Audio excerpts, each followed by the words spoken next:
Unit 7 under educational philosophers A.S. நீலுங்கிற educational philosopher பற்றி தான் பார்க்க போகிறோம். ஏஎஸ் நீலுங்கிறவர் ஒரு ஸ்காட்டிஷ் நாட்டை சேர்ந்த கல்வியாளர். இவர் இங்கிலாந்து நாட்டில் சம்மர்ஹில்ங்கிற பிளேஸில் ஒரு ப்ரொக்ரெசிவ் ஸ்கூல் ஸ்டார்ட் பண்ணுறாரு. இந்த ஸ்கூல் ஸ்டார்ட் பண்ண வருஷம் 1921. நீல் எழுதின ஃபேமஸான புக் தெரிஞ்சிருக்கணும். Summerhill a radical approach in child ரேரிங்கிறது தான் அந்த book name. It's a very important. நீலோட எஜுகேஷ்னல் ஐடியாஸ் பற்றி பார்ப்போம். Every child is born with innocence. எல்லா குழந்தைகளும் இன்னசென்ட்டாக தான் பிறக்கிறாங்க. எல்லா குழந்தைகளும் அவங்களோட சைல்ட்ஹுட்டை என்ஜாய் பண்ண அலோவ் பண்ணணும், ரெஸ்ட்ரிக்ட் பண்ணக்கூடாது. அவங்களுக்கு எதில் இன்ட்ரெஸ்ட்டோ அதை கற்றுக்க அலோவ் பண்ணணும்னு சொல்கிறாரு.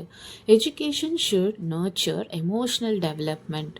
குழந்தைங்க கில்ட்டாக ஃபீல் பண்ணால் அது க்ரோத்தை பாதிக்கணும்னு சொல்கிறாரு. Insistence of rigid discipline increase gap between teacher and pupil. இதை நீங்களே ஸ்கூலில் எக்ஸ்பீரியன்ஸ் பண்ணியிருப்பீங்க. ரொம்ப ஸ்ட்ரிக்டாக இருந்தால் ஸ்டூடெண்ட்ஸ் நம்மக்கிட்ட டிஸ்டன்ஸ் மெயின்டைன் பண்ணி நிறைய விஷயங்களை மறைப்பாங்க. கொஞ்சம் ரிஜிட்னஸ் கம்மியாக இருக்கிற டீச்சர்ஸ் ஆர் ஃப்ளெக்சிபிளாக இருக்கிற டீச்சர்ஸ் கிட்ட நிறைய விஷயங்களை ஸ்டூடெண்ட்ஸ் ஷேர் பண்ணுவாங்க. So that we can guide them in a right way. இதுதான் நீலும் சொல்கிறாரு. அண்ட் அவர் இன்சிஸ்ட் பண்ணுற இன்னொரு விஷயம் செல்ஃப் டிசிப்ளின். செல்ஃப் டிசிப்ளினை சைல்டுக்கு டெவலப் பண்ண சொல்கிறாரு. அண்ட் அதை அவரோட ப்ரோக்ரெசிவ் ஸ்கூல்லையுமே இன்றைக்கி வர ஃபாலோ பண்ணுறாங்க. நெக்ஸ்ட் பாயிண்ட், டீச்சரும் சரி ஸ்டூடெண்ட்டும் சரி ரெண்டு சைட்லேயும் ரெஸ்பெக்ட்ஃபுல்லாக நடந்துக்கணுங்கிறாரு. அண்ட் நெக்ஸ்ட் பாயிண்ட், குழந்தைங்க இண்டிபெண்ட்டாக இருக்கணுங்கிறாரு. அண்ட் பர்சனல் ரெஸ்பான்சிபிலிட்டியும் எடுத்துக்கணும் அப்படின்னும் சொல்கிறாரு. Next side heading Summerhill school. இதுதான் நீலோட சம்மர்ஹில் ஸ்கூல். மேக்ஸிமம் ஃப்ரீடம் ஸ்டூடெண்ட்ஸ்க்கு கொடுக்கணும். And another point, very important point என்னென்னா, no prohibitions and punishments, no religious preaching and moral training in Summerhill school. So Neill பனிஷ்மெண்ட்டுக்கு அகெயின்ஸ்டான ஒரு எஜுகேஷ்னல் ஃபிலாசபர். ஸோ இந்த point exam point of வியூவில் important. Neill believe பண்ணுற இன்னொரு விஷயம் என்னென்னா, children are innately good, not polluted or corrupted. அதாவது குழந்தைங்க பிறக்கும்போதே தூய்மையான குணத்தோடு தான் பிறக்கிறாங்கன்னு ஸ்ட்ராங்காக பிலீவ் பண்ணுறாரு. அவரோட ஸ்கூல் டைப் என்னென்னா republic school. Administration run by the student. ஸ்கூலில் எலெக்ஷன் வச்சு ஸ்டூடெண்ட்டே பிஎம் ஆகவும் அண்ட் கவுன்சில் ஆஃப் மினிஸ்டர்ஸ் ஆகவும் ரோல் ப்ளே பண்ணுறாங்க. ஸ்கூலில் day to day administration is managed by those student ministers. இந்த எலெக்ஷனில் செலக்ட் ஆன ஸ்டூடெண்ட்ஸ் தான் மினிஸ்டர்ஸ் ரோல் எடுத்துக்கிறாங்க. ஸ்டூடெண்ட்ஸ் ஏதாவது க்ரைம் ஒரு சின்ன தப்பு பண்ணிட்டா every Saturday night parliament meeting மாதிரி கண்டக்ட் பண்ணுறாங்க. அதில் க்ரைம்ஸ் அண்ட் எனி மிஸ்டேக்ஸ் இந்த மாதிரியான விஷயங்களை ரிப்போர்ட் பண்ணலாம். அண்ட் அதுக்கான ஜட்ஜ்மெண்ட்டும் ஓட்டிங் மூலமாக ஃபைனலைஸ் பண்ணுறாங்க. நீலோட ஸ்கூலை பொறுத்தவரை ஸ்டூடெண்ட்டை என்கரேஜ் பண்ணணும். So big yes to encouragement and reinforcement. And corporal பனிஷ்மெண்ட்டுக்கு அ பிக் நோ. டீச்சர்ஸ் எல்லாரும் அன்பாகவும் அனுதாபத்தோடவும் இங்கே இருக்கிற ஸ்கூலில் நடந்துப்பாங்களாம். And some of the pictures from Summerhill schools I have shown it in the slides. குழந்தைங்க எவ்வளவு சந்தோஷமாக விளையாடிட்டு இருக்காங்க பாருங்கள் இந்த பிக்சர்ஸில் எல்லாம். இப்படி தான் சில்ட்ரன் இருக்கணுங்கிறது நீலோட கனவு. இந்த ஸ்லைடில் A S Neill Summerhill school Facebook பேஜில் இருந்து ஒரு போஸ்ட் எடுத்து போட்டிருக்கேன்.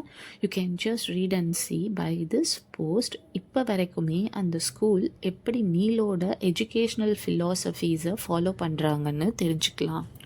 Moving on to the next topic, curricular program and practices.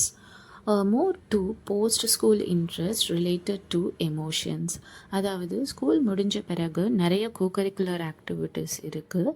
So students யாருக்கு எதில் இன்ட்ரெஸ்ட்டோ அதில் பார்ட்டிசிபேட் பண்ணிக்கலாம். அதுலேயும் எமோஷ்னலுக்கு இம்பார்ட்டன்ஸ் கொடுக்குற மாதிரியான கோகரிக்குலர் ஆக்டிவிட்டீஸ் இங்கே அதிகம் கண்டக்ட் பண்ணுறாங்க. And next point, book reading, music, dance, drawing, painting, handcraft இது எல்லாத்துக்குமே இம்பார்ட்டன்ஸ் கொடுத்து சொல்லித்தராங்க. And the next point, intellectual development விட எமோஷ்னல் டெவலப்மெண்ட்டுக்கு நிறைய இம்பார்ட்டன்ஸ் கொடுக்குறாங்க. And then most important point is self control and self discipline were practised. So self discipline மெயினாக Japanese ஸ்கூலில் பார்த்துருப்போம். பட் சம்மர் ஹில் ஸ்கூல்லையுமே செல்ஃப் டிசிப்ளின்க்கு அதிகம் இன்சிஸ்ட் பண்ணி ப்ராக்டிஸ் பண்ணுறாங்க. ஸோ யாராவது பார்த்தா தான் டிசிப்ளின்டாக இருக்கணும்னு கிடையாது. யார் பார்த்தாலும் பார்க்கலனாலும் டிசிப்ளின்டாக இருக்கிறது தான் self discipline concept. And the next topic is criticism. So நீலோட இந்த எஜுகேஷ்னல் ஃபிலாசபிஸ் பற்றி என்னெல்லாம் கிரிட்டிசைஸ் பண்ணுறாங்கன்னு பார்ப்போம். Without caring for provision of acquisition of knowledge of pupils, he gave credence for cultivation of emotional development and skill formation. So knowledge gainingக்கு focus பண்ணுறதை விட emotional development and skill develop பண்ணுறதுக்கு importance அதிகம் தர்றது ஒரு கிரிட்டிசைஸாக பார்க்கப்படுது. And next, unconsciousness fear is the cause behind all the revolts of youthங்கிற இந்த ஸ்டேட்மெண்ட்டும் அவ்வளவா யாரும் அக்செப்ட் பண்ணல. ஸோ எனக்கு ஏஎஸ் நீலோட ப்ரொக்ரெசிவ் ஸ்கூல் டாபிக் படிக்கும்போது நான் ரிலேட் பண்ணிக்கிட்ட one of the movie is Harry Potter. So நீங்கள் அந்த ஹாரி பாட்டர் மூவியோட கூட ரிலேட் பண்ணி இந்த டாப்பிக்கை ஈஸியாக ஞாபகம் வச்சுக்கலாம். Small tip, this is from my side.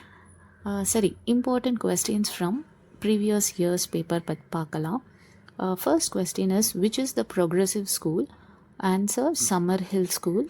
Second question is, A.S. Neal's Summer Hill School was established as school for dash. Answer, gifted children. And from this particular educational philosopher A.S. Neal, இவரோட டாப்பிக்கில் இருந்து ரேராக தான் question கேட்டிருக்காங்க. But we cannot neglect it for that reason. So just இந்த வீடியோவில் இருக்கிற details தெரிஞ்சு வச்சுக்கிறது போதுமானது. தேங்க்யூ ஃபார் வாட்சிங்.